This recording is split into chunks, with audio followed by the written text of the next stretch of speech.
Quem lembra a igreja que a gente vai estudar hoje? Amém. Glória a Deus. Amém. Vamos para a nossa igreja de Filadélfia. Está em Apocalipse, capítulo 3, do versículo 7 ao 13. A gente vai estar lendo, estudando sobre a igreja em Filadélfia. A gente está terminando, no próximo culto, normalmente a gente já termina as igrejas. A próxima é a igreja de Laodiceia. A igreja de Laodiceia era boa, rica, muito rica, próspera. Vivia o que muitos de nós buscamos, a riqueza no mundo. Mas para o Senhor ela era pobre, miserável.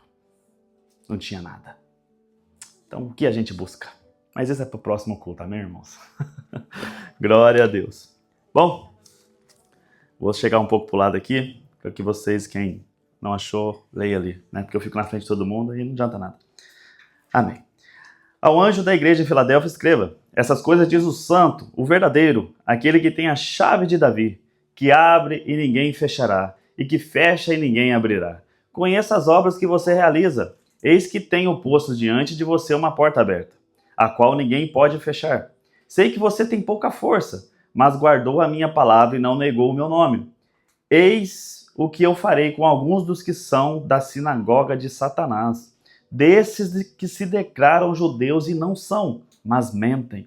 Eis que farei com que venham até você, prostrem-se aos seus pés e reconheça que eu amo você. Você guardou a minha palavra. Você guardou a palavra da minha perseverança. Por isso, também eu guardarei da hora da provação, que há de vir sobre o mundo inteiro, para pôr à prova os que habitam sobre a terra. Venham sem demora, conserve o que você tem, para que ninguém tome a sua coroa. Ao vencedor farei com que seja uma coluna no santuário do meu Deus, e dali jamais sairá. Gravarei sobre ele o nome do meu Deus, o nome da cidade do meu Deus, a nova Jerusalém, que desce do céu, vindo da parte do meu Deus, e o meu novo nome. Quem tem ouvidos, ouça o que o Espírito diz às igrejas. Amém, irmão? Glória a Deus. Bom, Igreja de Filadélfia, né? O título que eu coloquei foi Fiéis com pouca força, grandes em Deus. Para iniciar, eu vou falar sobre Átalo II. Átalo II Filadelfo era o nome dele. Ele era rei de Pérgamo, conhecido pelo seu amor e lealdade a seu irmão Eumenes II. E por esse motivo, ele deu o título, né? Recebeu o título de Filadelfo, que significa aquele que ama o irmão. Então por isso que ali a cidade era chamada de Filadélfia, porque foi dado o nome pelo irmão, que ele amava muito o seu irmão, e deu o nome naquela cidade de Filadélfia, que significa Filadélfia, que daí vem o nome, que significa amor fraternal, né? Aquele que ama o irmão. Era uma região vulcânica, e nessa região vulcânica tinha muitos terremotos, acontecia diversas coisas ali, né? Naturais, assim, em questão de terremoto, o vulcão que entrava em erupção e tudo mais. E no século 17 depois de Cristo, teve um grande terremoto, um grande mesmo, que destruiu a cidade, destruiu completamente a cidade, e quem estava ali, vivia ali, foram todo mundo abalado, né? Nesse terremoto no ano 17. E nesse ano, quem era o imperador era Tibério César, né? Tibério César já reinava ali em Roma. Ele era o imperador daquela região toda ali, não só de Roma, mas também da Ásia Menor. E quando aconteceu esse terremoto, as pessoas tinham medo de voltar para a cidade, tinham medo de voltar, reconstruir algo naquela cidade, por conta desses desastres naturais que aconteciam. E César, ele foi e reconstruiu a cidade. Ele via que ali era um caminho muito bom, né, do império, que tudo passava por ali. E a gente vê que isso também foi um plano excelente, né, de Jesus, através do nosso irmão Paulo. Que todas as igrejas que a gente está estudando foi onde Paulo foi pregar, foi onde Paulo passou. É onde os apóstolos ficaram, onde os apóstolos ensinaram. E foi regiões específicas. Não foi regiões escondidas, não foi algo tipo, digamos aqui na minha cidade, que a minha cidade é uma cidadezinha pequenininha, né? Vou lá e não tem ninguém que passa por ali, é uma cidade isolada. Quem entra depois só tem um lugar para sair, então, né, não é uma entrada, uma saída, conecta algo, o caminho do imperador, o caminho, não. Essas regiões que a gente está estudando, regiões da cidade de Sardes, tudo, de Éfeso, Esmirna, E agora a cidade de Filadélfia é tudo planejado. É onde que os missionários, né, os apóstolos missionários de Cristo foi pregar o evangelho, e dali surgiu várias outras igrejas, várias outras, digamos hoje em dia, que a gente falaria hoje em dia, várias outras células, né? Várias células nos lares, que é onde começava tudo, comunhão em casa, né? Então foi especificamente por isso. E César, né, ali Tibério César, vendo que era uma cidade que tinha esse caminho, que seria importante reconstruir, ele reconstruiu a cidade. Só que ele reconstruiu a cidade e fez uma pequena modificação. Falou, cidade é Filadélfia, mas eu vou dar outro nome. Né? Vamos dar o nome dessa cidade agora para Nova Cesareia. Né? Nova Cesareia, que era, o nome que ele mudou foi Neo Cesareia, que significa Nova Cesareia, né? Em honra ao imperador. Então é o verdadeiro típico que a gente vê dos imperadores de Roma, que buscava em honra a si mesmo, honra aos homens, né? Então é por isso que ele mudou o nome daquela cidade. E depois, mais adiante, mais tarde, né, durante o reino da dinastia de Flaviana, na dinastia de Flaviano, também ganhou outro nome essa cidade. O cognome que ela ganhou agora foi Frávia, né? E hoje o território corresponde à localidade moderna, se chama Alessirria. Gente, isso aqui é turco, eu não sei, eu tô lendo o que está escrito, entendeu? Que esse nome aqui é difícil, tem umas letras diferentes, eu não sei nem se é isso, mas é Alessirria, que é o nome disso, né? Então, para a gente entender, essa cidade ela era uma cidade bem pontuada, ela tinha um ponto bom, ali não somente de comércio, mas como todas as outras, tinha os seus deuses pagãos, né? Seus cultos aos deuses de Zeus, Apolo, Eufrates, esses deuses todos aí que a gente já viu, já estudou um pouco sobre os deuses pagãos, e tinha uma igreja fiel a Cristo ali, nessa exata cidade. A cidade não era rica, tá? A igreja também não era rica ali, igual a gente viu a igreja anterior, que tinha fama, né? Que tinha fama, a igreja de Sardes, tinha uma fama de estar viva, né? De estar bem. Então, quando a gente fala que ela tinha fama de estar viva, é porque ela era próspera, né? Mas, infelizmente, estava morta. Essa cidadezinha aqui, essa igreja que estava ali em Filadélfia, não. Pelo contrário. Mas, depois que aconteceu essas situações do terremoto no ano 17, que foi um grande terremoto, que foi anotado, que a gente tem vários manuscritos pelo César, por todos os... Até também tem um grego conhecido, que eu acho que é o... Esqueci o nome dele, Antrópolis, não sei o nome dele. Eu não trouxe para pôr aqui, mas eu lembrei. Ele também escreveu sobre esse acontecimento nessa década, que aconteceu ali, que a cidade ficou completamente destruída, completamente devastada. E as pessoas com medo de voltar para a cidade, mesmo depois que César construiu, toda a cidade ali, eles vieram morar em tendas, ficaram em tendas ao redor da cidade. Olha o medo das pessoas, né? Porque eles viveram aquilo, eles viram aquilo que aconteceu, então eles falaram, eu não volto para lá mais não. Né? Quem de nós nunca falou isso? Eu não volto para minha cidade nunca mais. É isso que o povo fez. Eles viviam em volta. Então, como a gente viu o texto, como a gente estudou, é por isso que no texto diz que Jesus fala: farei de ti uma coluna no templo do meu Deus, e dela jamais sairá. Exatamente isso. Quando eu falei aqui que a gente traz as mensagens para as igrejas, que a gente vê ali da Ásia Menor, as 7 igrejas, Jesus fala algo específico para cada um deles. Jesus não traz para essa igreja falando, vocês perderam o primeiro amor. Entende? Que é o caso de Éfeso. Eles não iam entender. Eles não passaram por isso. Ou no caso, vocês têm fama de estar vivos, mas vocês estão mortos, como ele disse a Sardes. Né? Ele não traz isso para elas, porque é questões que eles não saberiam, né? Do que se tratava. Como a gente vê a igreja de Pérgamo também, quando Jesus fala para ela que darei a você uma pedra branca. Quem lembra da mensagem que Jesus fala, darei a vocês uma pedra branca? Porque ali naquela região, naquela cidade, tinha essa questão dessa pedra, onde só os convidados de honra, só as pessoas de honra, que eram convidados para os banquetes, eles ganhavam uma pedra para entrar num lugar VIP, né? Então Jesus falava algo específico para essas pessoas que estavam ali, para a igreja que estava ali. E essa igreja aqui de Filadélfia, ele fala algo específico. Fala para eles, farei de ti uma coluna no templo do meu Deus, e dela jamais sairá, porque o povo tinha medo de voltar para a cidade por causa dessa questão de terremotos, de zona vulcânica. Mas aqui Jesus fala, não tenha medo, é eu que estou dizendo. Eu vejo tudo, eu sei de tudo, eu que cuido. A gente tem que entender isso, é Jesus que cuida de nós. Ele é o nosso ponto, ele é a pedra angular da nossa vida, ele é a base, ele é a coluna forte de nossa vida. Sem ele a gente desmorona. Sem ele nada somos, essa é a verdade. Se a gente pensa que a gente é algo sem Cristo, se a gente pensa que a gente pode fazer, a gente pensa que a gente pode alcançar a salvação, como aqui foi dito, através de obras, boas obras, a gente entendeu tudo, menos quem é Cristo. A gente pode ter entendido tudo, menos o que significa a graça, menos o que se trata a graça. É gratuito, é algo dado gratuitamente. Então significa algo que você não paga, algo que você recebe. Mas você recebe a partir do momento que você entende que você precisa de um Salvador. Se a gente não consegue entender que a gente é pecador, que a gente herdou isso de Adão, e atrás do primeiro Adão vem o último Adão, que é Jesus. Não existe o segundo, como muitos dizem. Eu não sei se vocês já ouviram, mas muita gente quando fala, tem o primeiro Adão, e agora é o segundo Adão. Não é segundo, porque se a gente pensa que tem um segundo, então tem um terceiro que pode vir, tem um quarto, tem um quinto, mas não. Jesus, ele é o último Adão.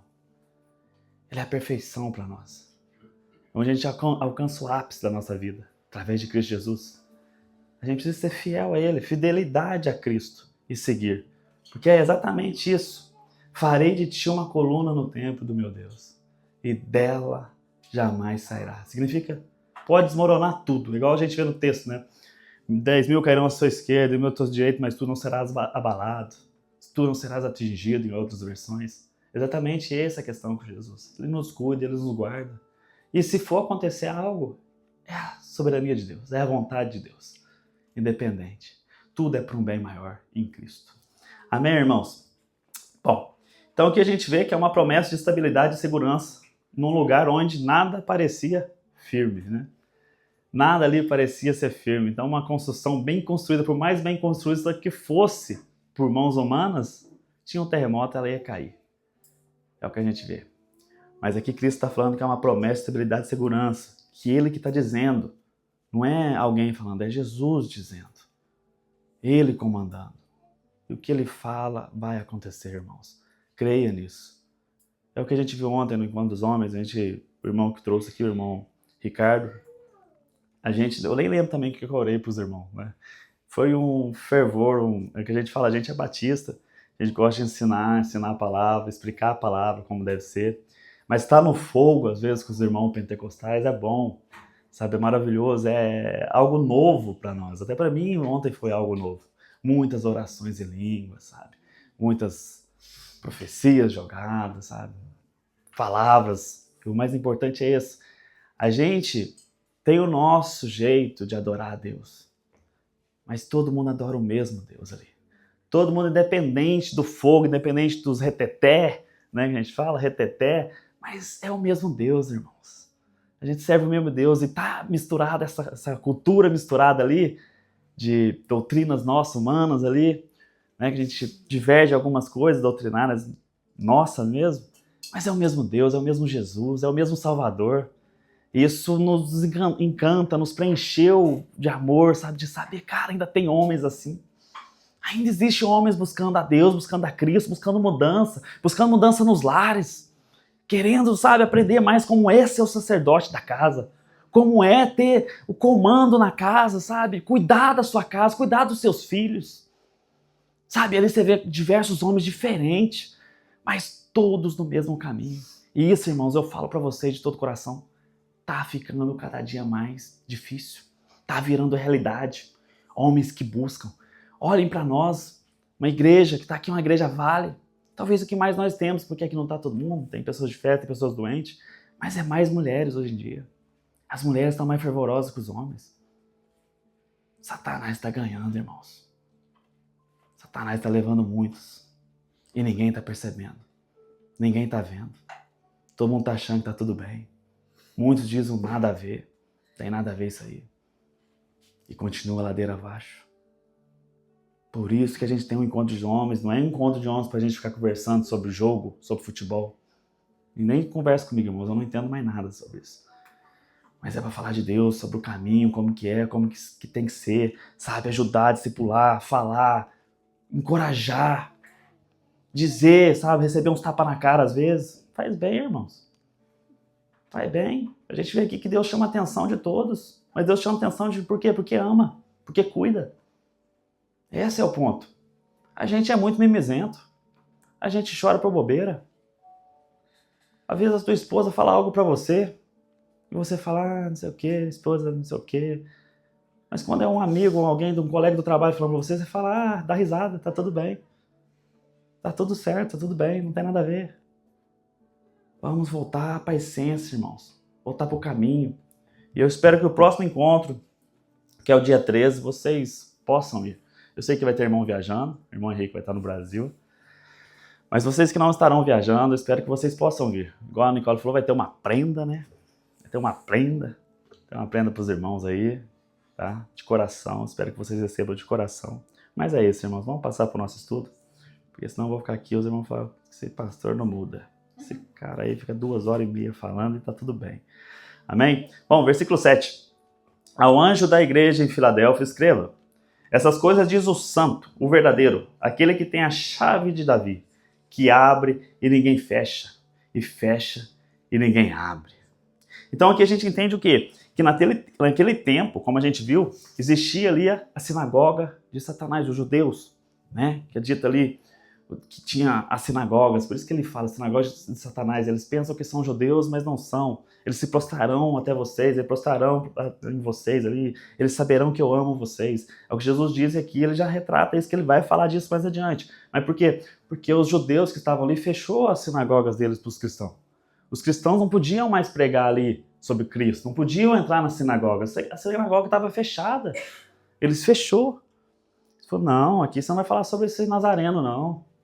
Esse nazareno aí é teu, isso aí é heresia, blasfêmia contra Deus. Não, tem que matar, tem que perseguir. É onde a gente vê que tem todas as histórias de todas as igrejas, onde a maioria que estava por trás das perseguições tinha os romanos que perseguiam, mas quem trazia essa perseguição eram os judeus.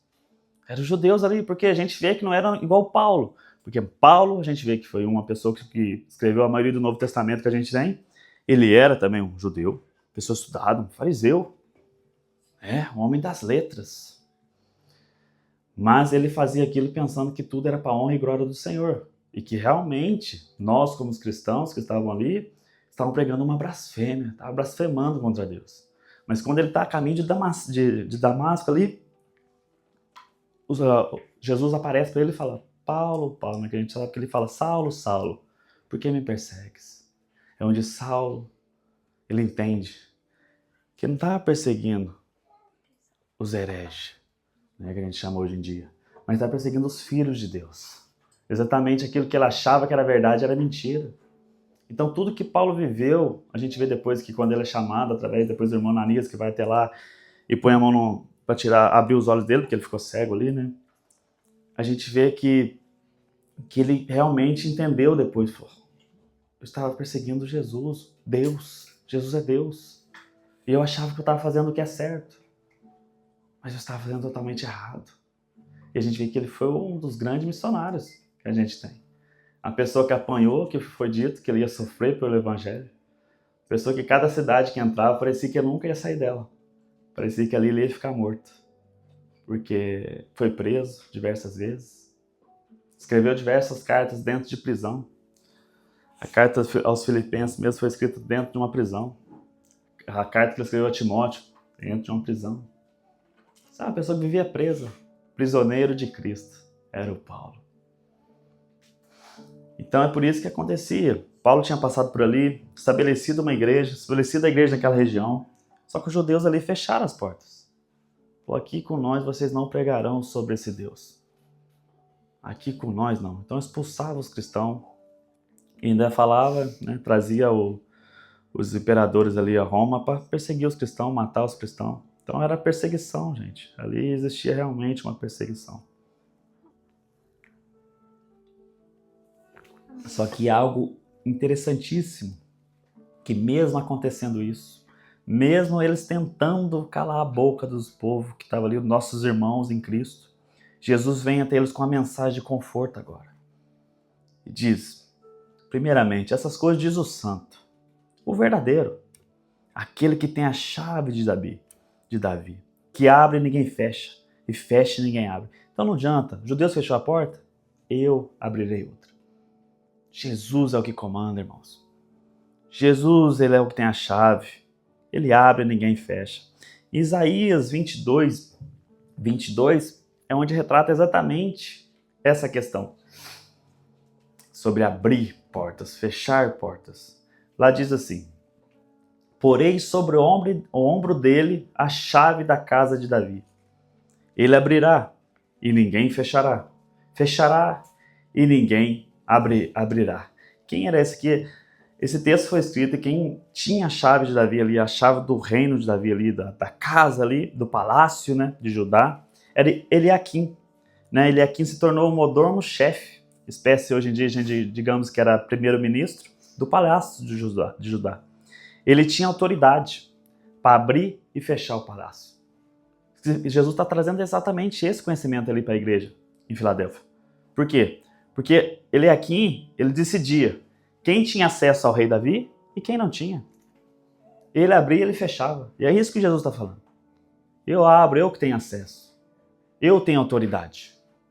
É eu que decido, é eu que comando. Que a chave de Davi significa o quê? Cristo abre portas ministeriais, espirituais. Cristo abre tudo. É Cristo que decide. Ele conduz a história da igreja. Ele sempre conduziu a história da igreja. Jesus sempre está de olho nas igrejas, desde o início. Desde o início. Ninguém pode impedir o que ele determina. O que Jesus diz, ninguém pode falar que não vai acontecer. Ninguém pode dizer, não, eu acho que não. O que Jesus diz está dito, irmão. Ou seja, soberania total de Cristo. É Ele que reina, irmãos. Ele vê tudo. É o que ele diz quando ele está ali no começo do Apocalipse, quando a gente vai chegar para ler as mensagens para as igrejas. Ele está ali andando, olhando para os candelabros, andando nos candelabros.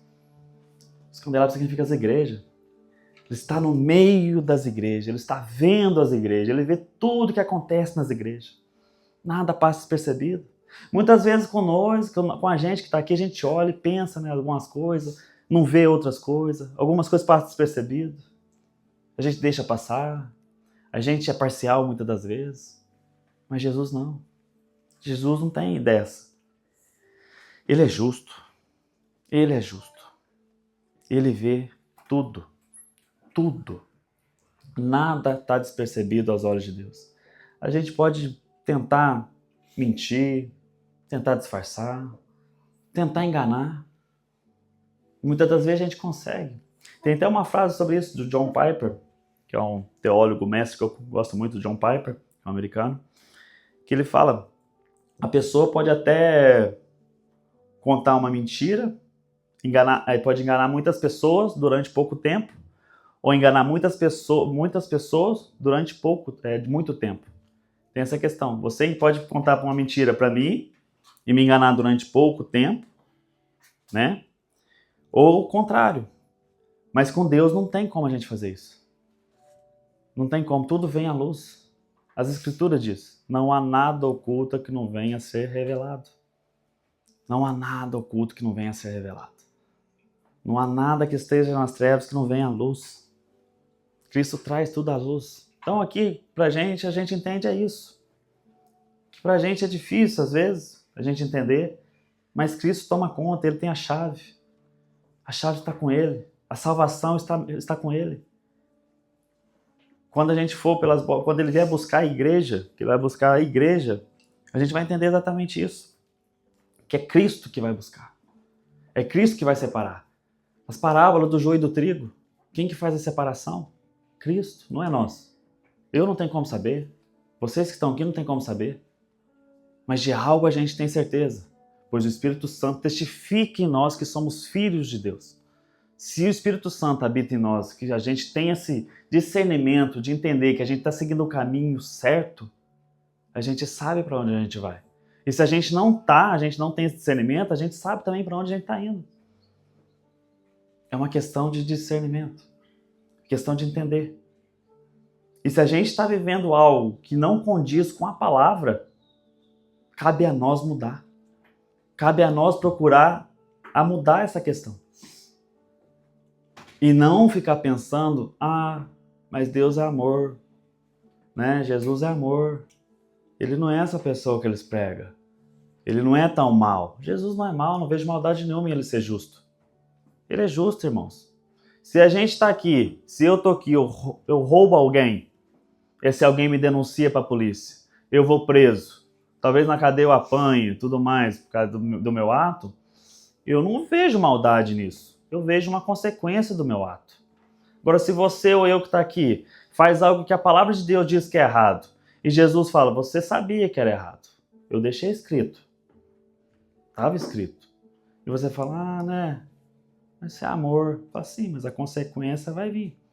Por isso que eu falo sempre, eu converso muito com meu pastor no Brasil, e eu falo, se eu estiver errado, se eu estiver errando, eu espero que eu pague em vida. Eu espero pagar aqui, que a minha consequência venha aqui, e não na morte. Pois Deus é justo, irmãos. Deus é justo. Eu não vejo maldade nenhuma em Deus ser justo. Igual muitos vê, quando fala que Deus, ele vai separar o joio do trigo. Uns vão para o inferno, outros vão para o céu, para o reino, a Nova Jerusalém. Muitos dizem, mas Jesus vai fazer isso? Criou a gente, vai para o inferno? Não, a gente vai porque a gente quer. A gente vai porque a gente não quer obedecer. E esse é o ponto principal que a gente não entende. O ponto onde a gente quer o que a gente quer e depois a gente quer o que Deus não quer, que Deus abençoe aquilo que a gente quer e não o que Ele quer para nós. A gente quer a nossa vontade acima da vontade de Deus. É um caso tipo, a minha vontade é continuar ali na lama, junto com os porcos, e querer que Deus aprove isso, e querer que Deus me tenha misericórdia da minha vida, me ame acima de tudo, e deixa eu entrar, tendo o meu pecado que eu gosto. Porque se a gente está no pecado, na lama do pecado, é porque a gente gosta. Quando a gente tem essa consciência do pecado, a gente sabe sobre isso. Agora, quando a gente peca sem querer, quando você está ali, você não abriu os seus olhos, você não sabe que é pecado, mas a partir do momento que você sabe que é pecado, você vai, tem que mudar, é diferente, irmãos. Os seus olhos se abriram para a verdade. Alguém falou para você que aquilo é verdade, então você vai mudar, você vai, não, eu tenho que andar com Cristo, eu tenho que mudar a minha vida, eu tenho que estar com Cristo novamente, porque é assim, tem que ser, o certo é isso, eu tenho que fazer o certo, tenho que andar no certo, porque Ele tem a chave. Ele tem a chave. Ele tem a chave, irmãos. Entendemos sobre isso, é a soberania de Deus. Andemos com Ele, no caminho dele, no caminho certo que é as Escrituras, irmãos. Versículo 8, conheço as suas obras.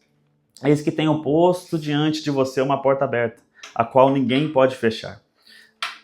Todas as igrejas, quando a gente vai ler as igrejas, Jesus fala exatamente isso. Conheço.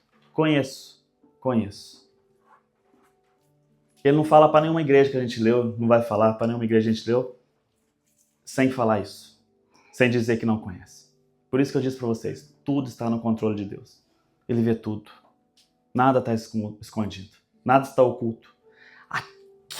Aquela atitude que a gente tem, ou que a gente teve um dia, sabe? Aquela confusão que a gente tem dentro de nós, algo que a gente não contou para ninguém até hoje. A gente não teve coragem de confessar para ninguém até hoje. Jesus sabe. Jesus vê tudo. É isso que Jesus está dizendo para as igrejas. Conheço as suas obras. Eu sei de tudo, irmãos. Eu vejo tudo, eu controlo tudo. Eu estou de olho em tudo. Especificamente tudo. Até o mais sombrio da nossa alma, Jesus vê. Até aquilo que a gente quer esconder de todos, quer esconder da gente mesmo. A gente não quer que ninguém saiba. Deus sabe. Deus sabe. Mas ele diz algo interessante. Eis que tenho posto diante de você uma porta aberta, a qual ninguém pode fechar. Os fariseus fecharam as portas, os judeus fecharam as portas, não tem problema. Eu abro outra porta. E essa porta que eu vou abrir, ninguém pode fechar. Ninguém pode fechar. Por mais que uma pessoa diz, você não tem direito, Jesus está dizendo, eu te dou direito, eu dou autoridade, você tem autoridade sobre o meu nome. Comigo você consegue. Lembre-se, é eu que comando, eu que decido, eu estou dizendo, eu coloquei uma porta aberta diante de você. Eu coloquei, ninguém vai fechar. Mas o que a gente deve fazer? Ser obedientes. Seguir o caminho, o exemplo de Cristo. Porque lá em Mateus capítulo 7, versículo 13 e 14 diz, entrem pela porta estreita. Entrem pela porta estreita, porque larga é a porta, e espaçoso o caminho que conduz à perdição, e são muitos os que entram por ela. Porque estreita é a porta, e apertado o caminho que conduz à vida, e são poucos os que o encontram. Jesus deixa específico, eu abri uma porta. Eu abro uma porta para vocês. Tem uma porta aberta para vocês. Mas muitos de nós quer seguir o quê? A porta larga. Não quer seguir a porta estreita. Porque a porta estreita não é a nossa vontade. A porta estreita não é o que eu quero. É o que Deus quer. Mas o que Deus quer não é o que eu estou querendo. Eu prefiro o que eu quero. Sabe, a minha carne tem desejo para as coisas perversas, para o mal. Mas eu sei que Deus escreveu para me seguir o caminho certo. Sabe, eu não posso me embriagar. Eu não posso encher a cara, ficar bêbado. Mas a minha carne gosta. Mas a Escritura diz, é pecado embriagar. É pecado ficar bêbado. Mas eu não consigo parar. A minha carne deseja. Então o que é melhor? Obviamente, seguir a vontade de Deus. Mas o que a gente faz? Segue a vontade da carne. Segue a nossa vontade. A Escritura diz muita coisa que a gente não pode fazer. Por isso que aqui Jesus fala, estreita é a porta. Quando ele diz que tem uma porta aberta, e a gente vai ver qual que é essa porta aberta, é essa porta. É uma porta estreita. É uma porta onde a gente vai encontrar dificuldades, vai ter tribulações, vai ter perseguição. A gente é chamado para o martírio, irmãos. Testemunhas do meu nome, vocês serão minhas testemunhas. A gente é chamado para o martírio. Se o mundo nos ama, se o mundo ama a igreja, está errado. Novamente, o mundo vai odiar a igreja. Pessoas do mundo odeiam crente, odeiam cristão. Eles odeiam. Não é que eles não gostam, eles odeiam. Porque a gente pega a verdade, a gente pega o que a carne gosta. A gente pega para não fazer o que a carne ama. E eles falam o quê? Esses aí são um bando de fariseu. São tudo fariseus esses aí. Fácil falar. Muito fácil falar. Muitos dizem isso. Entende, irmãos? A porta é estreita. E a gente tem que tomar muito cuidado com quem a gente coloca do nosso lado. Porque muitas das vezes a gente é a sinagoga de Satanás. A gente, muitas das vezes, é a sinagoga dos judeus. Às vezes a gente, em vez de colocar a pessoa para perto de Cristo, a gente afasta. Porque a gente quer libertinar tudo. A gente traz uma libertinagem, algo libertino para todos, onde Cristo diz que não é. Mas a gente diz o quê? Nada a ver. Nada a ver isso aí. Não, não é muito bem assim. Não. A porta é estreita, o caminho é largo, irmão. A porta e o caminho é estreito. Tem que tomar muito cuidado com quem a gente coloca do nosso lado, quem a gente coloca no nosso íntimo. É o que a Bíblia diz. Salomão, um dos mais sábios que a gente teve na Bíblia, que diz, recebeu a sabedoria de Deus. Ele diz o quê? Se alguém tolo, se alguém anda com tolo, se uma pessoa anda com tolo, ela vai se tornar o quê? Sábia? Não, um tolo. Agora, se uma pessoa anda com sábios, pessoas inteligentes, ela se torna o quê? Inteligente. Entende, irmãos? Esse é o ponto que a gente tem que seguir. Se você anda com uma pessoa do mundo e você acha que vai se converter com ela, indo na discoteca com ela, indo nas festas da noite, eu estou vendo muito o contrário. Eu não estou vendo aí uma conversão da pessoa, estou vendo uma desconversão sua. Eu não estou vendo você lidando com isso de uma forma exemplar. Fala, não posso, irmão, não vou não. Essas coisas aí, pra mim, não é muito bem, não. As coisas é mundana, é do mundo. Aí a pessoa fala o que pra você? Nada a ver isso aí. Nada a ver. Tem nada a ver. Rapaz, o que tem, sei lá, só você não beber. Aí você vai lá e você vê todo tipo de coisa. É droga, festa. Mas na cabeça das pessoas é o quê? Nada a ver. Você é muito religioso. Você é muito religioso. Jesus não foi não sei na onde. Jesus não sei o quê. Jesus tal. Não é isso que as pessoas falam, irmãos? Jesus foi lá, Jesus ficou, Jesus participou. Jesus tirou as pessoas disso. Jesus libertou as pessoas disso. Jesus libertou, Jesus veio para libertar. Só que as pessoas esquecem, por quê? As pessoas acham que quando Jesus voltará, quando ele vai voltar a segunda vez para buscar, eles acham que ele vai vir novamente para libertar as pessoas disso. Não, ele vai vir para julgar. Ele vai vir na sua glória. Na sua glória. Porque ele já deixou para nós aqui o que seguir. Ele falou assim, tá aí o manual da vida de vocês, irmãos. O manual da vida tá aqui. Só seguir, vocês vão ter coisas boas. Se vocês não seguir, normalmente vocês vão ter aquilo que vocês almejam. Então, sigam. Então, quando ele voltar, ele vai vir já separar joio do trigo. Ele não vai vir igual veio antigamente falando, arrependa-se do seu pecado, arrependa-se. Não. A Bíblia diz que quando ele vir e os ímpios que estarão vivendo na terra, os ímpios tentarão esconder embaixo das montanhas, dizendo para que as montanhas caiam sobre elas. Por que eles dizem isso? Porque Jesus vai vir na sua glória. E um pecador, assim, um pecador imundo que não quer se arrepender, que não se arrependeu e não vai ter tempo depois que Jesus vir, ele vai olhar e vai ficar com medo, ele vai saber o trágico fim que ele terá. E ele quer morrer o quanto antes. Derruba essa montanha sobre nós. Por isso que é dito que a porta é estreita, irmãos. Em João 10, versículo 9 diz, Jesus dizendo, eu sou a porta. Essa é a porta. Ele é a porta. Eu sou a porta. Se alguém entrar por mim, será salvo. Entrará e sairá e achará pastagem. É através de Jesus que conseguimos a salvação, irmãos. Não é através de um pastor, não é através de Maria, não é através de santos, não é através de macumbas, é através de Jesus, irmãos. É Jesus, ele é o único Salvador, ele pagou o preço por nós. Ele deu a vida por nós. Ele deu a vida por nós. Em 1 João, capítulo 2, versículo 4 diz, esse aqui é para nós. Aquele que diz, eu o conheço. Eu conheço quem? Jesus. Eu o conheço e não guardo os seus mandamentos, é mentiroso. E nele não está a verdade. Se a gente diz que a gente conhece Jesus, que hoje em dia tem muitas pessoas, né? Os crentes nominais. Ah, eu sou crente, eu creio em Jesus, eu acredito em Jesus, né? Mas por que você faz isso? Não, Jesus é amor, basta. Não, Jesus me ama, basta. Não tem mudança, não tem mudança. A pessoa continua sendo a mesma. A pessoa continua fazendo tudo igual. Mas ela crê em Jesus. Só que Jesus sabia disso. Eu estava conversando com o irmão ontem, no monte, e a gente chegou nesse assunto. E eu falei para ele, Deus é tão soberano, sabe de tudo.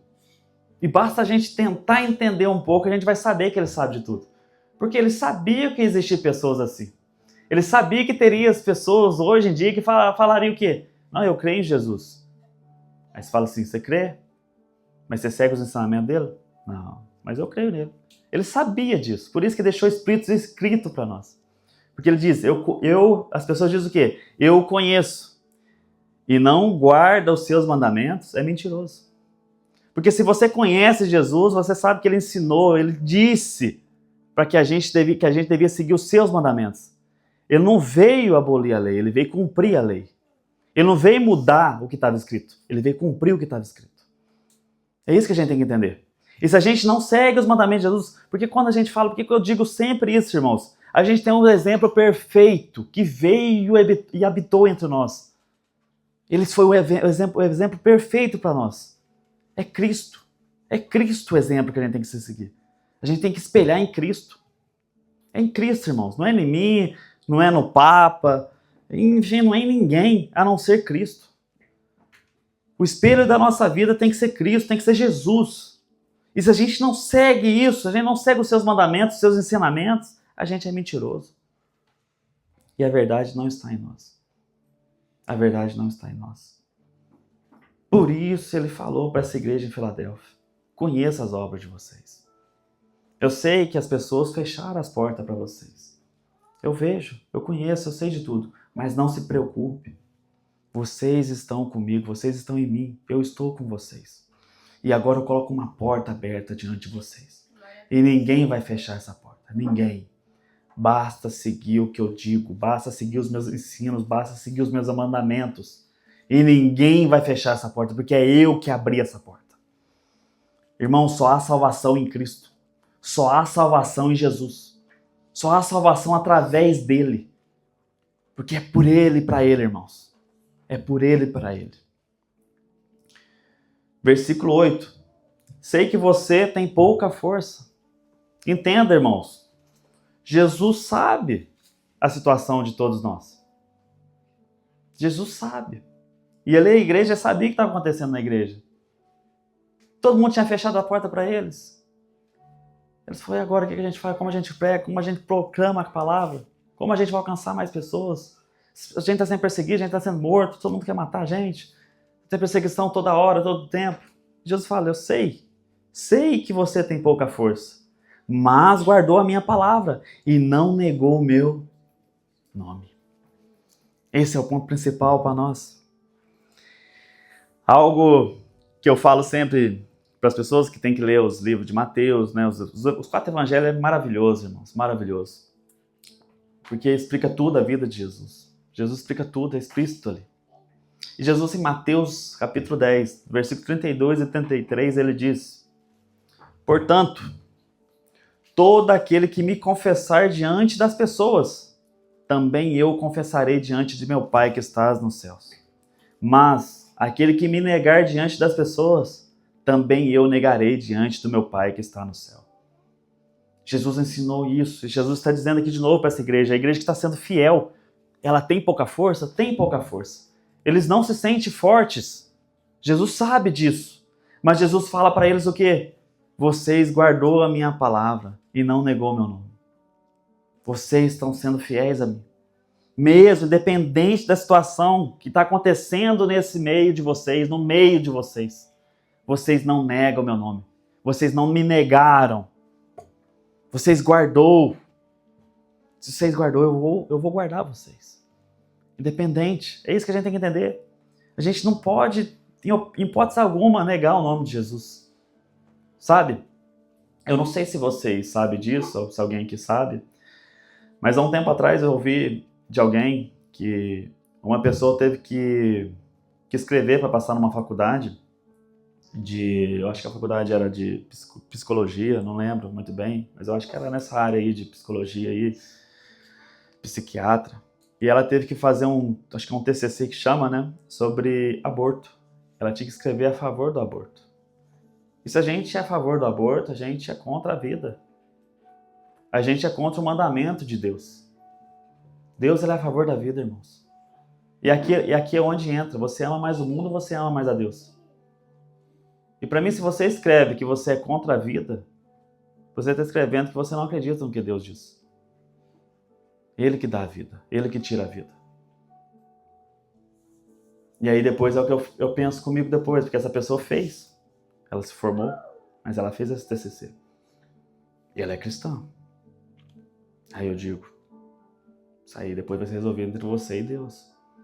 Porque a gente também não pode se colocar num pedestal onde a gente vai julgar, onde, essa pessoa vai para o inferno de todo modo.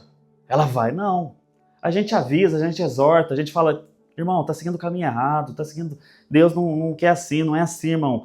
Abre o seu olho, veja nas escrituras. Mas a gente não pode julgar, falar, você vai e você não vai. Porque muitas das vezes a pessoa que está falando que vai, não vai, ela não vai. Muitas das vezes a pessoa que fala, você vai para o inferno, você vai para o céu, né? Parece que está escolhendo laranja, né? Separando laranja, essa presta, essa não presta.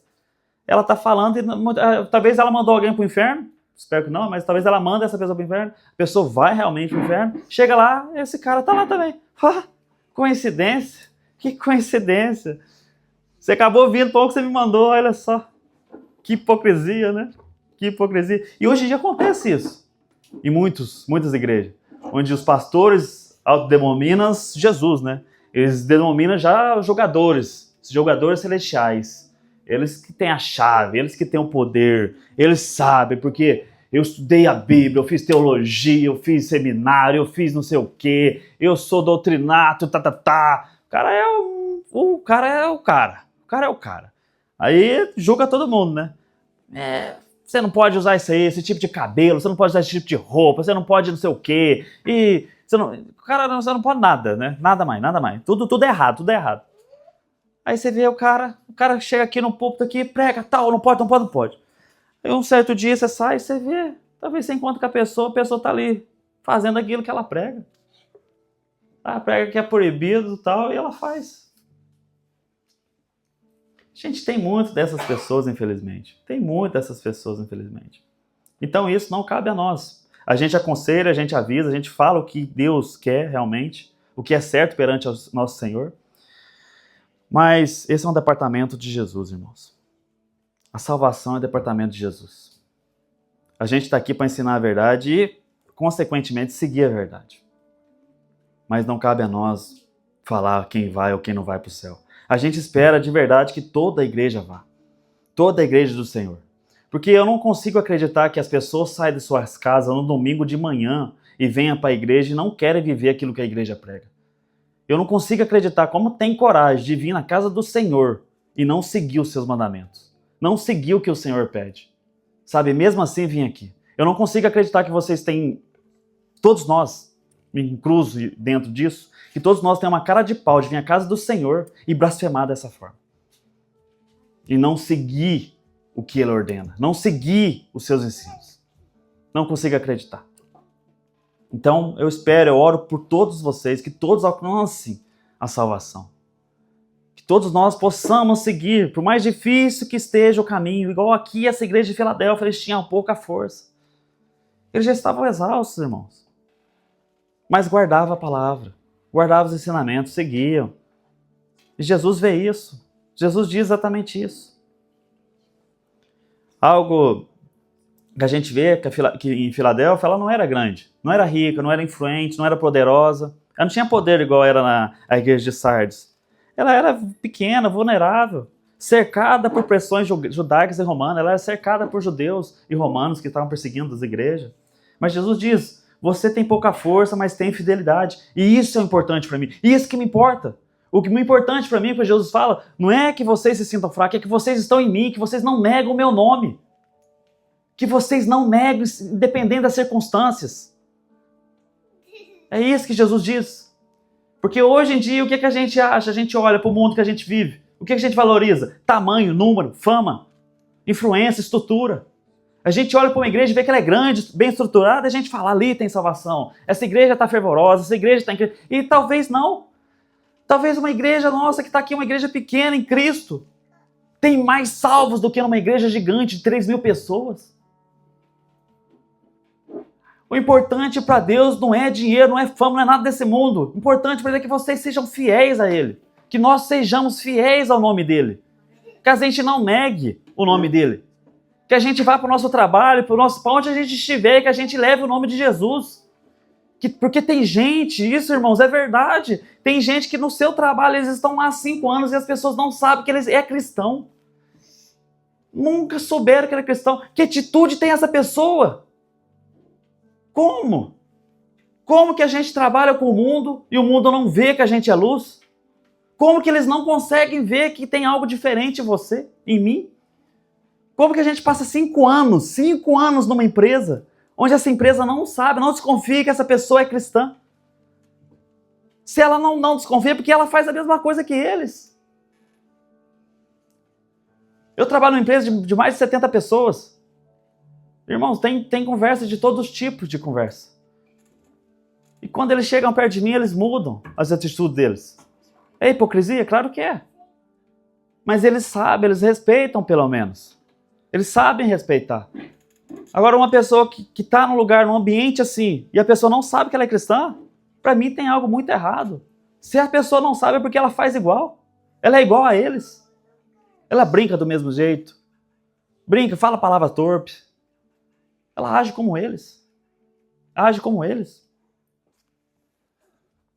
E para a gente tem que ver isso. Não importa o tamanho, não vive em tamanho, número, fama, não é sobre isso. Estrutura. É sobre Cristo em nós, irmãos. Sobre Cristo em nós. Jesus honra isso, irmãos.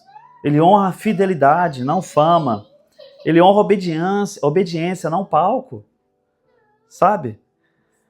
Porque a igreja tinha fama pela aparência, mas espiritualmente estava morta aos olhos de Deus. A igreja de Sardes, ela tinha aparência através de nós, pessoas. As pessoas que olhavam tinham isso, olhavam e via isso. Estrutura boa, tem dinheiro, é próspera, não tem perseguição.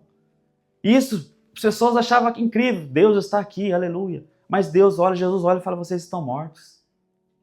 Espiritualmente vocês estão mortos. Vocês não entenderam.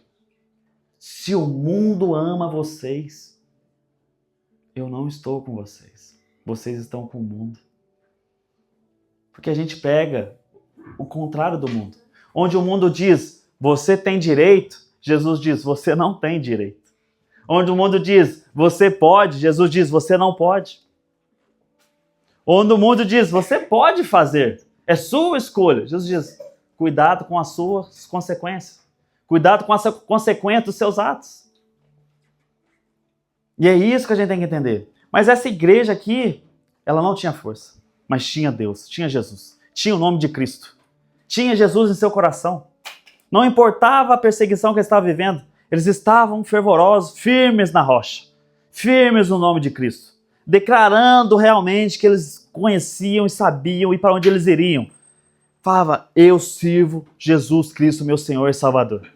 Não importa o que vocês vão fazer, não importa, eu sirvo o meu Senhor. Versículo 9. Eis que farei com que alguns dos que são da sinagoga de Satanás, do que se declaram judeus e não são, mas mentem, venham e se prostrem aos seus pés e reconheçam que eu amei você. Sinagoga de Satanás, irmãos, é chamada essas pessoas. Sinagoga de Satanás.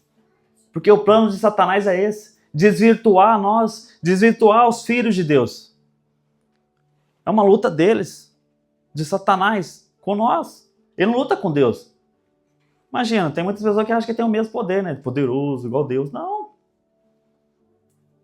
Mas ele luta contra nós. É contra nós. Ele já sabe o seu destino. Ele já sabe o seu destino. Mas nós que estamos aqui em Cristo sabemos também o nosso destino. É isso que temos que ter em mente.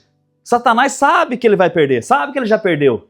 E nós também temos que entender que a gente sabe para onde a gente vai. A gente tem uma promessa, irmãos. A gente tem uma promessa. É viver e estar com Cristo. Viver no reino. Essa é a promessa para nós. Viver com Cristo. Não podemos esquecer disso. É a Nova Jerusalém, irmãos. A Nova Jerusalém. Mas aqui, a questão da sinagoga de Satanás é exatamente o que eu expliquei no início. Eram judeus, que se declaravam judeus. E Jesus fala, eles se declaram judeus e não são, mas mentem. Por quê? Porque uma pessoa que se declarava judeus e perseguia os cristãos, ela não era, mas perante a Jesus, Jesus está dizendo que não é. Ela não entendeu nada. Porque Jesus é o cumprimento da lei. Jesus é o Messias. É o que eles esperavam. E é o que Paulo viu, como eu contei para vocês. Paulo é exatamente essa questão aqui. E é lindo de ver isso. Essa controvérsia na Escritura. Por quê? Porque Paulo era uma sinagoga de Satanás. Porque Paulo perseguia os cristãos, Paulo matava os cristãos. Paulo matava. O primeiro martírio depois de Jesus, o primeiro, quando Jesus sobe aos céus, quando ele é levado aos céus, que ele deixa o Espírito Santo, quem foi o primeiro mártir? Estevão. Quem estava presente? Quem recolheu a roupa? Paulo. Olha que incrível isso. Quem foi o maior proclamador do evangelho depois? Paulo. Quem foi o maior missionário que a gente vê que foi para os gentios pregar a verdade? Paulo. Olha que maravilha que é isso. E é isso que ele está dizendo, essa pessoa ela é judeu, ela vai entender, ela vai entregar a vida dela a mim. Ela vai viver para mim. Não vai perseguir os cristãos, pelo contrário, ela vai se tornar um cristão. Não existe dois povos, judeu, cristão e cristão. É um só em Cristo. Todos nós em Cristo somos cristãos, todos nós em Cristo somos de Cristo. Somos filhos de Cristo. Somos um só em Cristo. Por isso Jesus diz, eu sou a cabeça e nós somos os membros. Nós somos os membros do corpo de Cristo. Mas muitas das vezes a gente se torna assim também, irmãos. A gente coloca peso onde a Bíblia não diz. A gente diz algo que a Bíblia não diz. A gente ensina algo que Jesus não ensina. Quantas coisas a gente vê hoje em dia, principalmente hoje em dia com as internet aí. Quantas coisas que a gente vê de errado. Mas não é só porque as pessoas fazem errado que tudo é errado. Não é só porque umas pessoas fazem que a gente também faz. Entenda. Deus guarda os seus. Deus guarda os seus fiéis. Ainda existe os seus fiéis. A mesma ocasião que aconteceu com Elias, quando Elias foi ali no tempo do rei Acabe, existia a rainha ali, Jezabel. Elias sai dali depois de ter parado de chover, depois voltar a chover, e Jezabel proclama, eu vou te matar ainda, até amanhã você estará morto. Elias sai dali conturbado, um pouco, gente, digamos, hoje em dia um pouco depressivo, falando que preferia morrer, sabe? Achava que só ele tinha sobrevivido, só ele tinha restado, falando com Deus, só eu restei, só eu fiquei vivo, todos morreram. E Jesus fala, ainda deixei em Samaria 7.000 pessoas que não se dobraram a Jezabel. Você não é o único, Elias. Não pense assim. Não é só porque você está vendo e está achando que está tudo errado que está errado. Deus guarda os seus. Sempre guardou os remanescentes. Sempre. E aqui é igual. A perseguição estava? Estava. Estavam sendo perseguidos? Estava. Mas Jesus guarda os seus. Sempre vai guardar os seus. Não importa. Não importa. Porque a gente tem que entender que nem todo cristão é discípulo. Nem todo cristão é discípulo, irmãos. Isso é algo nítido. Eu falei sobre isso já quando as pessoas me perguntam, quando muitos pastores me perguntam. Ainda ontem me perguntaram como vai a igreja. Eu respondo dou três respostas. Vai bem, mais ou menos e mal. A gente tem que entender. A gente tem que entender. Tem pessoas que obedecem, são fiéis. Tem pessoas que estão no mais ou menos. Tem pessoas que não estão nem aí. Tem pessoas que vêm aqui, irmãos, e fica a cabeça longe. Não está nem aí, não. Vem por vir. Tem, talvez, para mostrar para alguém que está vindo da igreja. Quantas pessoas fazem isso? Quantas pessoas fazem isso? Vem aqui, a gente não vê isso no Instagram hoje em dia? Posta uma fotinha na casa do pai. Saiu daqui, discoteca, pá, casa de Satanás. Essa é a controvérsia. Aí eu respondo como? A igreja está bem, perfeito. Meu Deus, vai ser cobrado de mim depois. Eu não, a igreja está bem, mais ou menos e mal, irmãos. Decida vocês como tá. Mas eu dou glória a Deus que eu vejo mudança na igreja. Eu vejo pessoas que estão fervorosas, eu vejo pessoas que estão voltando, e eu consigo ver porque pelo fruto do Espírito. Eu vejo essa mudança em vocês, meu irmão, e eu sou grato por isso. Sabe? Eu sou grato por isso. Eu sei que a gente quer que todo mundo veja, a gente quer ver isso em todo mundo, essa mudança. Mas não é assim. Não é assim. Porque se fosse assim, também estaria errado. Porque eu falo, Jesus vai vir separar o quê? Isso aqui só tem trigo. Essa igreja aqui é perfeita? O que é isso? Não. Então a gente tem que ser honesto. Mas, dependendo de tudo, eu fico grato, irmãos, e quero que vocês, todos que estão aqui, vejam o que significa ser discípulo de Deus. O que significa ser discípulo de Jesus. Sabe? Entender, por mais que a gente é fiel a Deus, por mais que a gente segue o caminho de Deus, vai vir tribulações. Vai vir situações difíceis para a gente resolver. Mas com Deus é mais fácil. Com o Espírito Santo tudo é mais leve. Sabe, não tem mais o peso. Deus falou, quem estiver sobrecarregado com peso, vem a mim, vem a mim. Não vai ao irmão, não. Não vai à casa não sei quem, não. Não vai ao pastor X, não. Vem a mim. A oração do pastor e a sua é igual, irmãos. O que a Nicole falou aqui dos filhos, é o que eu digo sempre para os pais. Ore você pelo seu filho. Ore você pela sua casa. Ensine você os seus filhos. Sabe, eu gosto de ensinar. Eu amo criança, gente. Eu gosto de ensinar, estar com elas ali, ensinar tudo, mas a autoridade na casa de vocês são vocês. Sabe? A oração de vocês e a minha é igual. A mesma oração que vocês fazem, eu faço. É por intermédio de Cristo. Intermédio de Jesus Cristo. É a mesma oração. Mas vocês têm autoridade sobre a casa de vocês. Vocês têm que ensinar os filhos de vocês. Sabe?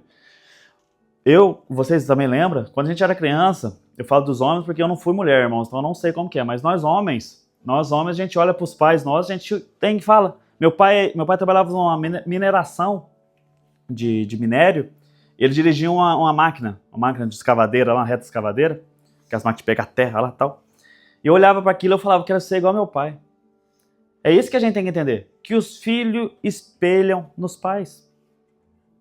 Se vocês não demonstram isso na casa de vocês, se vocês vivem de uma forma diferente, os filhos vão olhar e vão falar, tá errado. E talvez vai seguir, e você vai falar assim, nossa, meu filho está perdido, olha, meu filho foi para o mundo, ai, como que isso aconteceu, como que meu filho chegou a usar algo que eu não usei, olha, mas vocês nunca ensinou o caminho para os filhos. Vocês sempre viveram uma vida libertina, uma vida de festa, de droga e tudo mais, bebida, sabe, cigarro. Como que o filho vai olhar para vocês e vai ver uma vida diferente? Se na casa de vocês, no lar de vocês, onde tem que reinar a paz, sabe? O filho só vê bagunça, só vê baderna. De nada adianta vir aqui na igreja depois no domingo e achar que tá tudo bem, se em casa é uma hipocrisia, em casa é só briga, palavrão, xingamentos. Entende, irmãos? A gente, às vezes, é sinagoga de Satanás.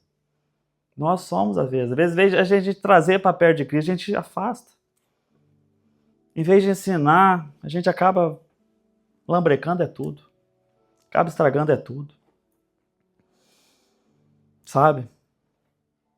É isso que a gente tem que entender. A gente tem que ser de Cristo, irmãos. Temos que ser discípulo de Cristo. Sabe? Nossos lares, nosso trabalho, nossa vida diariamente. Temos que seguir a verdade tem que andar com nós. Temos que seguir, irmãos. Sabe? Algo interessante que a gente tem que entender que a questão do... que aqui diz, né? O texto diz que eles se prostrarão aos seus pés. Isso aqui não quer dizer que eles vão chegar e vão se prostrar diante de nós e falar, vocês são filhos de Deus, porque Pedro já fala para eles, não, levanta que eu não sou ninguém, é Jesus, né? Mas o que significa que a vindicação, aqueles que desprezarão os cristãos reconhecerão eles? O que Jesus quis dizer aqui? Exatamente o ponto onde estava ali Jesus na cruz. Esse é o ápice. Jesus na cruz ali, pregado na cruz. E fala, de fato, Deus estava com vocês. Por quê? Quem lembra ali em Marcos, coloca para mim Marcos capítulo 15, versículo 39, por favor. Ali o centurião romano. O centurião romano vendo aquela cena, vendo Jesus ali, passando por tudo ali, seguiu até o monte, seguiu até a morte de Cristo. Ele olha ali no momento, porque ele já tinha crucificado muita gente. Ele sabia que a morte era demorada, a morte durava. Às vezes eles tinham que matar as pessoas antes. E foi o que aconteceu com os ladrões. Porque Jesus morreu antes. Mas como a gente vê no texto, ele diz, vai lá e quebra as pernas deles para que eles morrem hoje, porque amanhã é Shabat. Amanhã é sábado. Então quando eles chegaram para quebrar a perna de Jesus, não quebrou, porque Jesus já estava morto. E ele achou isso incrível, porque não era normal acontecer isso. Não é uma morte que era assim. Eles davam aquele negócio lá na ponta com vinagre, que lá prolongava ainda o sofrimento da pessoa. Prolongava, e com Jesus eles deram, mas não prolongou. Então foi tudo o contrário, mas foi assim que Deus quis, foi assim que Deus escreveu. Mas o centurião que estava ali, ele olha e fala, o centurião que estava em frente de Jesus, vendo que assim havia expirado, assim havia morrido, disse, verdadeiramente esse homem era o Filho de Deus. Verdadeiramente. É isso que Jesus está falando aqui para os judeus. Eles não estão vendo, eles não são judeus.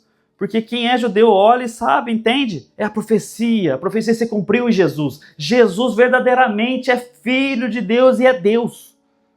É isso, irmãos, que a gente tem que proclamar. Jesus é Deus. Jesus veio em carne, morreu por nós, pagou nossos preços, levou nossas transgressões sobre ele, se fez maldito por nós, sofreu os nossos pecados, de todos nós. Não é uma brincadeira, não é um jogo.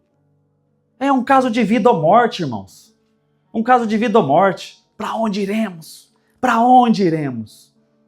O que pensamos? Quem somos? O que faremos? Essas perguntas que devemos fazer. Entender. Jesus verdadeiramente era o Filho de Deus. Igual um romano. Um gentil. Um gentil viu o que os fariseus não viram. Para finalizar nada, tô longe, né, irmãos? Hoje eu tô longe mesmo, perdão de novo. Amém, vamos continuar rápido. Porque você guardou a palavra da minha perseverança, também eu guardarei da hora da provação, que há de vir sobre o mundo inteiro, para pôr à prova os que habitam sobre a terra. Versículo 11, venham sem demora, conserve o que você tem, para que ninguém tome a sua coroa. O que Jesus está dizendo? Jesus diz o seguinte, em tempos de abandono de fé, em tempos que pessoas não querem mais seguir o caminho, em tempos que pessoas que estão desistindo, Jesus fala, permaneça, permaneça, permaneça. O maior desafio dos dias de hoje não é começar, não é uma pessoa que se converte, é continuar. O maior desafio de hoje não é a pessoa ter os olhos abertos, ali viu, conheceu, sabe que ela é uma pecadora, sabe que ela precisa de salvação, sabe que existe salvação somente através de Jesus. Mas a maior dificuldade é continuar. Porque a continuação significa o quê? Já não sou mais eu que vivo, mas Cristo vive em mim. Cristo vive em mim. Se Cristo vive em mim, agora não quer dizer que eu faço o que eu quero. Eu faço o que Jesus quer. Essa é a maior dificuldade. É onde você se esvazia completamente e você se enche do Espírito Santo. E você segue o caminho de Cristo. E o caminho de Cristo, irmãos, por sinceridade, todos os irmãos que estão aqui, os irmãos que têm o Espírito Santo, vão entender. Muitas das vezes é complicado. A nossa carne não quer. Você acha que todo dia eu acordo querendo ler a Bíblia? Todo dia eu acordo no fogo? Oh, glória a Deus! Mais um dia aí na presença do Senhor. É dificuldade, irmãos. A gente tem que fazer disso um hábito. É um hábito na nossa vida. É um hábito obedecer a Deus. É um hábito que temos que ter. Entender que vai vir dias que a gente não quer ler a Bíblia. Mas é nesse dia que você tem que ler. Porque é nesse dia que você está precisando ler. Sabe, você pegar a Bíblia assim, uns dias assim, e ler naturalmente, falar, ai, glória a Deus. Mas os dias que você você não quer nem, você se acorda assim já de um jeito ruim, e a Bíblia, você não quer ler, e você pega e você abre a Bíblia assim, parece que é o dia que Deus fala mais com você. É um dia que teu espírito está clamando. O dia que o seu espírito clama, leia a palavra de Deus. Leia. Não deixe a carne dominar. É isso que a gente tem que entender. E muitas das vezes é o que Paulo diz. Paulo, acho que ele fala em Romanos 7, exatamente sobre esse ponto. Amém. Aqui, é isso mesmo, Romanos 7, versículo 16, por favor, irmão. Obrigado, viu? Deixa eu sair da frente, os irmãos seguir na tela. Ora, se faço o que não quero, concordo com a lei, que é boa. Neste caso, quem faz isso já não sou eu, mas o pecado que habita em mim. Porque eu sei que em mim, isto é, na minha carne, não habita bem nenhum. Pois o querer o bem está em mim, mas não o realizá-lo. Entenda, irmãos? O querer fazer o bem está com nós. A gente quer fazer o bem, mas o realizar é o complicado. É complicado. E depois no versículo 19 ele continua. Porque não faço o bem que eu quero, mas o mal que não quero, esse faço. Essa é uma das falas do Paulo que eu mais gosto, que entendo e que sei a dificuldade que é. Que muitas das vezes a gente faz um mal que a gente não queria. Muitas das vezes a gente erra com a pessoa que a gente não queria. Muitas das vezes a gente xinga. Muitas vezes a gente xinga, né, irmão? Mas não quero que seja assim, amém, irmão? Não, só estou dando exemplos, tá? Muitas vezes a gente xinga quem a gente não deveria. Não deve xingar ninguém, irmão. Não deveria mesmo. Trata mal a sua esposa, trata mal o seu esposo, trata mal os seus filhos. Sabe? A gente faz o que a gente não quer. E esse é o problema do pecado. O pecado que habita em nós, a carne. A carne tende para isso. A carne não tende. As escrituras dizem que a carne não tende. Agora que o pecado habita em vocês, vocês serão cheios. Vocês vão querer ler a Bíblia. Vocês vão querer ficar no Espírito. Pelo contrário. A carne, quando é tratada, quando fala sobre a carne, vocês têm que lutar contra a carne. Para não deixar a carne dominá-los. Para não deixar a carne prevalecer sobre vocês. Essa é a nossa luta. A nossa luta, a gente fala, luta nossa é essa. Depois a gente tem a luta espiritual que é contra os potestades, os demônios. A gente não luta contra irmãos, viu, irmãos? A gente não luta contra a placa de igreja. A gente vamos lutar aqui, não. Mas a gente tem os nossos inimigos. Nosso inimigo é o Satanás. Satanás é nosso inimigo. E a gente tem as nossas lutas diárias. A nossa luta principalmente na carne. Então a gente tem que ter isso conosco. Permanecer, continuar. Permanecer firme, irmãos. Que Jesus diz, conserve. Se Jesus está dizendo que conserve, significa que pode acabar perdendo se não vigiar. Então o que eu digo para vocês, para todos nós aqui, continue. Perseverem. Perseverem em Cristo Jesus. Versículo 12. Ao vencedor, falo-ei uma coluna no santuário de meu Deus, e daí jamais sairá. Gravarei sobre ele o nome do meu Deus, o nome da cidade do meu Deus, a nova Jerusalém que desce do céu, vinda da parte do meu Deus, e também o meu novo nome. Quem tem ouvidos, ouça o que o Espírito diz às igrejas. Irmão, é sobre isso, ao vencedor. Jesus fala para eles, exorta eles ali, e depois no final diz, ao vencedor. Por que Jesus diz ao vencedor? Porque crê que eles vão ser vencedores. Jesus crê que nós venceremos, que nós alcançaremos o reino através dele.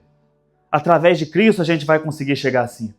E como a gente já viu aqui, a cidade ali ela foi reconstruída. A cidade foi mudada de nome várias vezes. A cidade ela mudou várias vezes de forma. Não foi uma cidade que existiu hoje e depois não mudou. Mudou completamente a cidade, por causa das destruições, os nomes da cidade. Então Jesus diz, farei você coluna no templo do meu Deus, gravarei sobre ele o nome do meu Deus, o nome da cidade do meu Deus. Aqui é algo que eles entendiam. É algo que a igreja ali, a cidade entendia, os irmãos ali entendiam sobre o que Jesus estava dizendo. Jesus estava dizendo para eles exatamente isso. Jesus está dizendo, usando uma linguagem que eles entendiam perfeitamente, dizendo, coluna é estabilidade, coluna sustém, coluna é força, irmão, coluna é permanência, coluna não cai, coluna sustenta o que é sagrado. Sempre foi assim. Jesus, ele é a pedra angular. Ele é a pedra angular. Isso falava diretamente ao trauma e à vida cotidiana deles. Eles viviam isso, esse trama da cidade caindo, casas caindo, tudo caindo. Mas Jesus está dizendo, eu construirei, eu farei um templo novo, eu escreverei um nome, eu darei um nome novo. É sobre mim, irmão, sobre mim, sobre Jesus. É sobre Jesus, sobre Ele. Ele é o nosso Senhor. E a gente hoje em dia vive em dias de instabilidade emocional, crises culturais, né, ataques espirituais, caos moral e principalmente insegurança no mundo. Né, gente que vive abalada, desesperada, como Filadélfia vivia. Eles viviam esse trama também, esse trauma na vida deles. Eles viviam abalados, desesperados ali com as situações que acontecia. E a gente não está em centro disso, a gente passa pelas mesmas situações hoje em dia. Mas Jesus promete, ele fala ali para eles, ao vencedor. Então o que quer dizer? O que treme no mundo não tremerá no reino. O que cai aqui fica de pé lá. O que é abalado na terra será firme no céu. Exatamente isso, irmão. No céu será uma nova terra, um novo reino com Cristo Jesus, uma nova vida em Cristo. Venha, bendito dos meu Pai. Venha, bendito dos meu Pai. Entrem. Entrem. Tudo isso está preparado para vocês. Aqui não há mais nada, não há sofrimento, não há perseguição, não há mais nada. Que a gente tenha alegria com o Senhor. É isso que a gente tem que entender. A promessa prometida a nós é isso. É isso que terá. O que Cristo diz em Cristo que é? Ele torna a gente estável, forte por dentro, inabalável na fé, constante na tribulação e firme onde todo mundo desaba. A gente com Cristo é assim. A gente não está isento de passar por essas situações, mas com Ele a gente está firme na fé. O Espírito Santo nos dá discernimento, sabedoria para agir conforme as situações que estão ao nosso redor. Isso é importante para os dias de hoje. Assim como Filadélfia precisava ouvir. Vocês não vão mais fugir. Vocês não precisarão morar ao redor da cidade. Nós também precisamos ouvir isso hoje. Eu te faço permanecer. Eu os faço permanecer. Amém. Amém, irmãos? Jesus é o mesmo ontem, hoje e para sempre, meus irmãos. Louvado seja